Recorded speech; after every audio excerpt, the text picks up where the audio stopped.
The World Forum taking place right now in San Francisco features an impressive list of guests, including keynote speaker, former Secretary of State Madeleine Albright. Albright spoke before the Senate Foreign Relations Committee earlier this week about the Iraq War, and today she sat down with NBC 11's Tracy Grant to talk about why she feels there aren't any good options for the U.S. and Iraq right now. The real issue here and the paradox is the American presence is both a solution because it does help with security and the problem because we're like flypaper and are attracting people who just don't want us to be there. So, in a somber tone of voice, the former Secretary of State says there really isn't any way to win in Iraq. All the United States can do right now is pick the least worst scenario. She says that doesn't involve sending 20,000 additional troops to Iraq, like President Bush has suggested. This was a war of choice, not of necessity.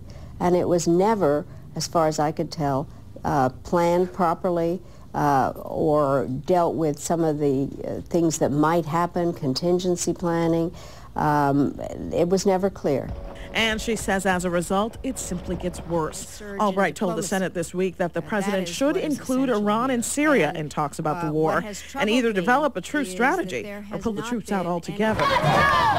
San Francisco streets were once again flooded with a sea of anti-war protesters last Saturday. Albright answers those who wonder if displays like this have any impact on decision makers in Washington. I do think that it has an effect. It has to have an effect. And I'm very glad when people go out. Albright says she believes these demonstrations reversed the political tide during the Vietnam War and have already helped to chip away at the solidarity of the Republican Party today. In San Francisco, Tracy Grant, NBC 11 News.